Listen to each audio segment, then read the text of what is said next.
Hi class, welcome back to this lecture that's going to give kind of a brief overview of exegetical questions about the letter of James. Usually exegesis classes ask very historical questions, and we're going to start with those kind of things that usually are found in the introductions to most commentaries. Issues like date, authorship, genre, structure, the recipient's place of origin, literary relationship between the writing you're studying versus with other pieces of literature in the New Testament and beyond. Those are just typical questions that exegesis classes deal with early on. So we're dealing with the letter of James. So it's pretty obvious that the letter is attributed to James. The biggest question is which James, right? That's a pretty common name during that time period, and it could have been anybody named James. There are three main possibilities in the New Testament. James, the leader of the church in Jerusalem, considered Jesus his brother. James, the son of Zebedee, which is John's brother. Or James, the son of Alphaeus, which is mentioned like twice in the New Testament, and he's one of the disciples. So we usually kind of rule that one out, and we concentrate on James, the leader of the church in Jerusalem, and Jesus' brother, or James, the son of Zebedee, John's brother. Now, if you look at Acts, that James, the son of Zebedee, dies early on, and after he dies, then the other James, Jesus' brother, the leader in the church of Jerusalem, that James tends to take a prominent position in the early Jesus movement. So most scholars, all scholars, I don't know of any really that argue that this isn't attributed to the James who is the leader of the church in Jerusalem and Jesus' brother. And we call him Jesus' brother because in Galatians, Paul says it's the Lord's brother. And then in some of the Gospels, we find that among Jesus' brothers and sisters, there is a James mentioned in that crowd. So it looks like that James, Jesus' brother, ends up becoming the leader of the early Christian movement not long after Jesus' crucifixion. So you got a major figure in Jerusalem and a kind of figure that would write a letter like this. So scholars debate, though, the big debate about authorship is whether it is actually James or attributed to James. And one scholar posited the notion that the original James, the James of Jerusalem, wrote some of it, and then later on, somebody added to it, and that's what you get this compiled work in the letter of James. That's not unheard of. That's certainly the case in some other letters of the New Testament. Could be the case here. Others argue that it is real and authentic. So you'll hear people talk about authentic authorship in the letter of James. This is those who believe that James, this same James, actually wrote the letter as we have it now. There's some problems with that, and the main problem is the level of Greek in which James was written. It is excellent Greek, some of the best in the New Testament. Acts, Luke, Acts, Hebrews, and James tends to be, it's still Koine Greek, which is common Greek, but it is kind of the highest level of Koine Greek in the New Testament. And so it begs the question, would James, who would have grown up in Galilee just like Jesus, to maybe a kind of peasant family, would that James been able to know Greek and be able to write it at the level that we find here? That's a big problem. Luke Timothy Johnson certainly has an answer for you in the commentary, so make sure you read his commentary. I deal with that in my book, so do the readings for class, and you can get more of the detailed argument about why we believe this is James or why we don't believe this is James. I happen to believe that it was written by James, and if it wasn't written by him, he dictated it to somebody, a scribe, who would have been able to write Greek like this. And so the scribe would have heard what James said and then write it in Greek. He certainly has the capacity as a leader in this movement to have people to do that for him. The other part is kind of Galilee wasn't such a backwater place after all. The evidence from Sepphoris, this major Greek city in Galilee, seems like Nazareth isn't that far away, and probably if Jesus did grow up into a more merchant-type family, not merchant, but like a crafts kind of family where they were doing carpentry or whatnot, they probably would have done that in Sepphoris or had close proximity to Sepphoris to do that kind of business. They would have been dealing with Greeks primarily, and it could be possible that somebody like Jesus or James or in a family like that could have been fluent enough in Greek verbally to dictate a letter to somebody who had more sophistication. I don't think James could have written this with his own hand. We don't even know for sure how literate Jesus or James is. We just have no idea. But I think it's compelling evidence that the letter is authentic to James. Now, and this is important to note, okay? Authorship in the letter of James is inextricably tied to the dating of the letter. So if James wrote it, the letter is very early. If James didn't write it and somebody wrote it in his name later, then it was probably the end of the first century, the beginning of the second century. And there's really compelling arguments for that too. Especially the Greek itself, the language itself really kind of lends itself to that. But if James wrote it, we know he had to write it before he died. I mean, that's if you're going to be an author, you need to write stuff before you die. And the thing about James is that we have a really good idea when he was killed. Not even in the New Testament, though. In the writings of Josephus and his Jewish Antiquities, chapter 20, or book 20, chapter 200, Josephus tells us that Jesus' brother James, who was the leader of this movement in Jerusalem, was killed by the entering high priest. And he was accused for being lawless. Now, that's highly possible because the early Jesus movement was dealing with law. I mean, even within itself, you'll hear in James and Paul, they were really struggling with law, issues of law.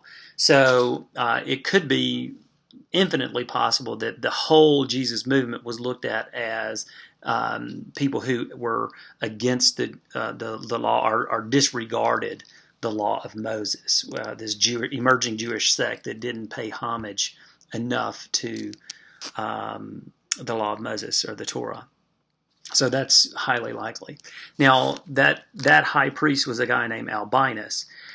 And we know exactly when this happened because Josephus tells us who was the Roman emperor and all that. So the date of James's death is fixed to 62, the year 62.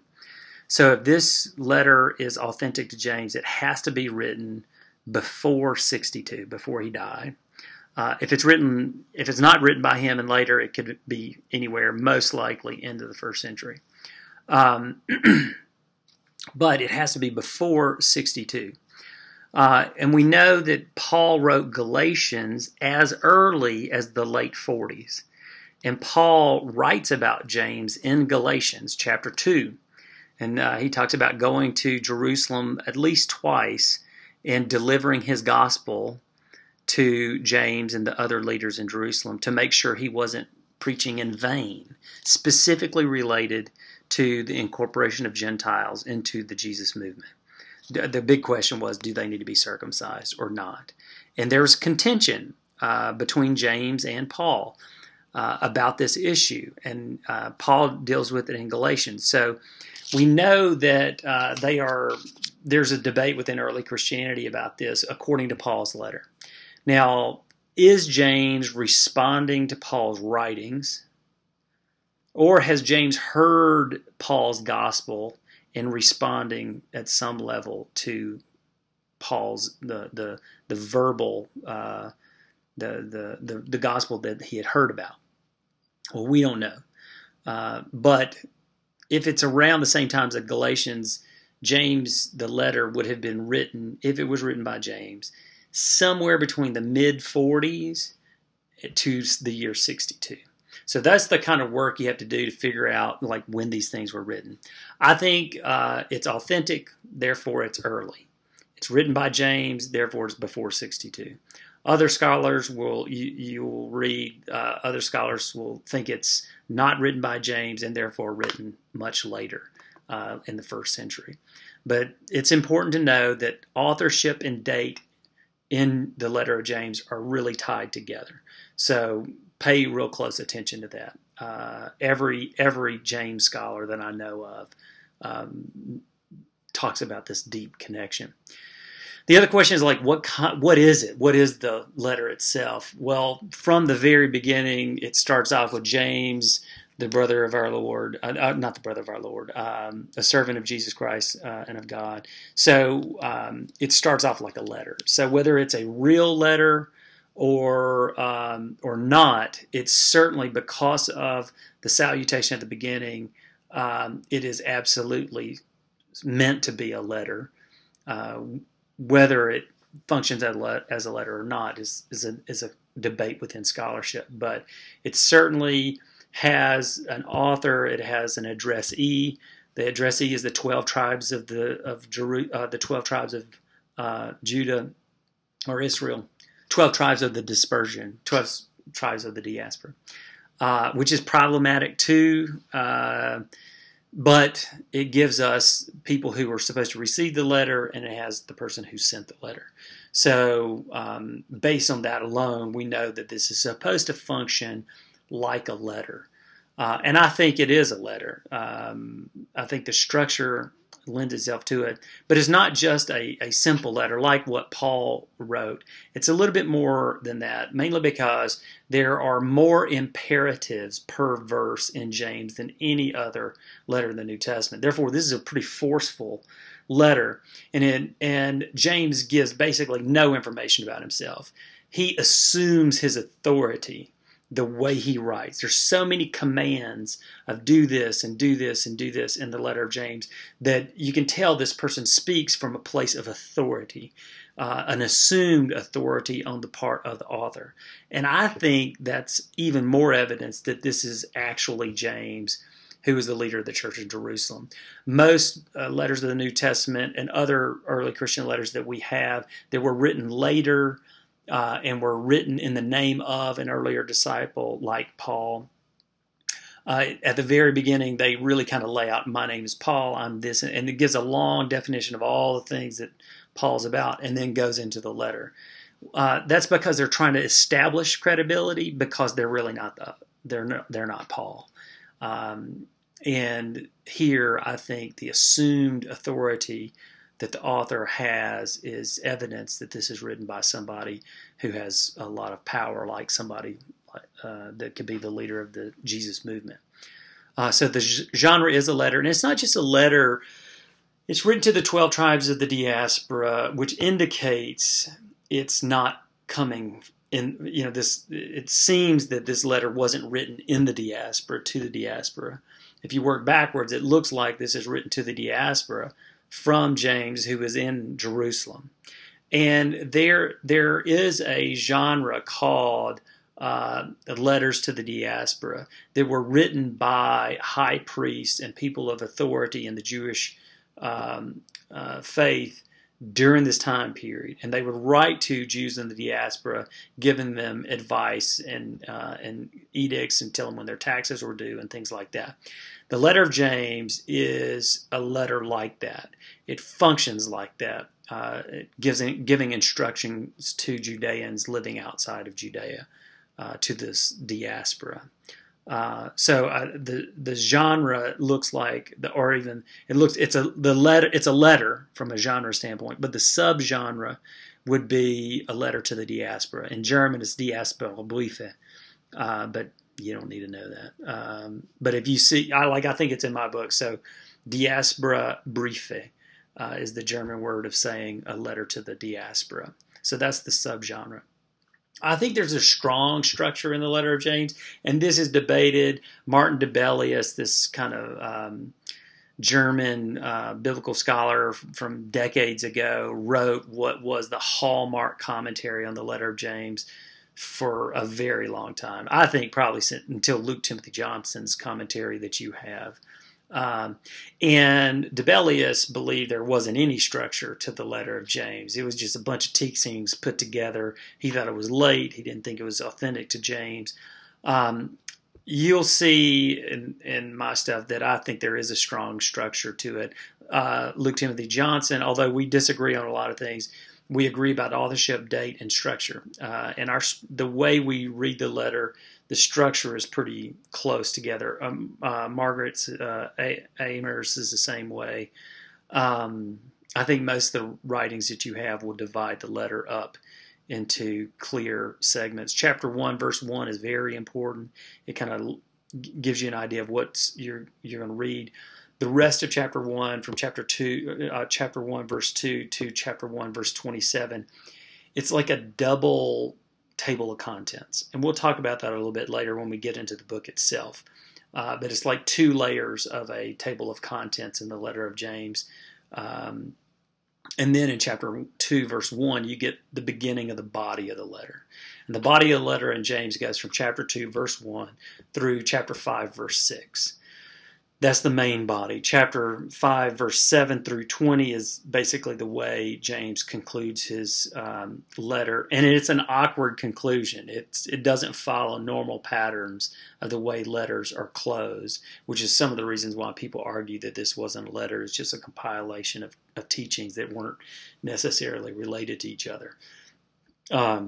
But that ending is problematic. But chapter 2, verses 1 through 13 is a section about partiality. Chapter 2, verses 14 through 26 deals with the faith and works binary. It's probably the most famous section of James because it's close to Paul and it seems to contradict Paul. I think it does. Luke Timothy Johnson does not. And that's a debate within the field. Then there's chapter 3, verses 1 through 13. You're going to have to check me on this. But that's where Paul talks about the tongue or the teacher, this warning. And then chapter 3, verses 1 through 12. Chapter 3, verses 13 through 18 deals with wisdom. Paul talks about wisdom from above that is good, and then this earthly demonic wisdom. It's wisdom two ways, and I think that's a legitimate section of its own. And then chapter 4, verses 1 through 12, and this is where a lot of commentators don't know what to do with a couple of verses. I think it's chapter 4, verses 1 through 12, where Paul talks about James talks about friendship with the world versus friendship with God, and how they're totally opposed to each other. Verses 11 and 12 are problematic. We don't know whether it should go with 4, 1 through 10, or whether it should go with 4, 11 through 17.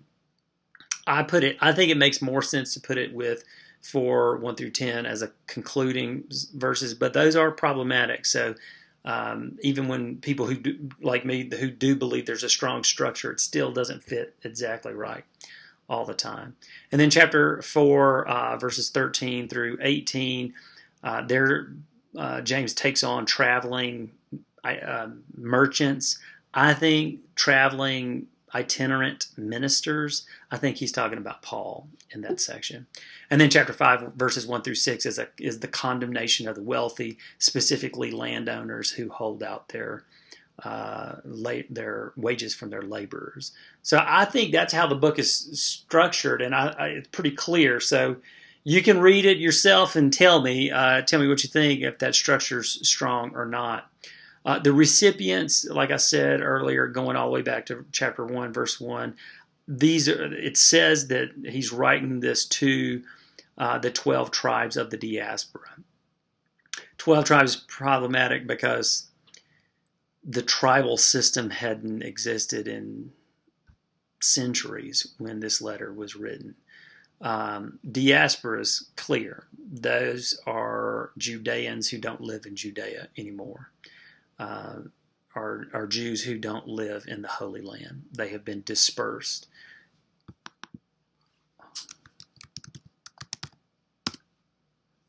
Sorry about that. But this dispersion was something that Israel had lived through for a long time, from the Babylonian exile in 587 before the Common Era, and had some of that diaspora had been forced to migrate. Others had left on their own accord to find life in other areas. So there were pockets of Jews living in Egypt, in Rome, in Greece, in Asia Minor, in Babylonia during this time period, and all of those would be considered living in the diaspora. So that's kind of the recipients. The place of origin, like I've said, is, I argue that it's Jerusalem. And there is some literary relationships between James. Some of the vocabulary that he uses is similar to the vocabulary used by Paul, and Paul is early. I think that is some more evidence that this is an earlier letter. The other literary relationship that's really interesting is the letter of James with not so much the Gospels, but some of the Jesus traditions that probably predate the Gospels, which is another indication that this is an early letter.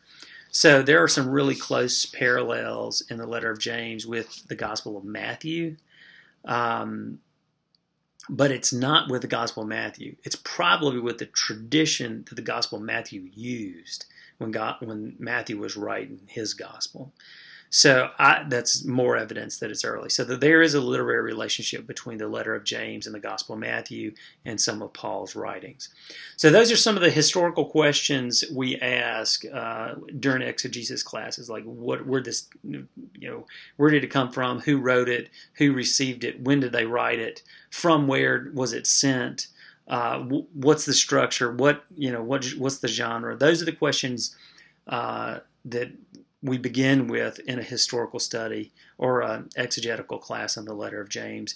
But that's the beginning. There are other questions we're going to ask that are incredibly important in the process of interpretation, specifically related to identity and how identity affects the way we interpret not just biblical texts, but the whole world and other texts as such. So I just want to give you an idea, kind of a brief overview of some of the questions that come up during exegetical work on the letter of James. But this is just the starting point. Our questions determine our answers. And when we ask historical questions, we're going to get historical answers. There are other questions to ask too, and we'll get there. So I hope you enjoyed this. As we get into the letter of James, all of this is going to get much deeper. This was very brief and very broad, but when we get into the letter itself, we'll get more detail. If you have any questions, just don't hesitate to send me an email.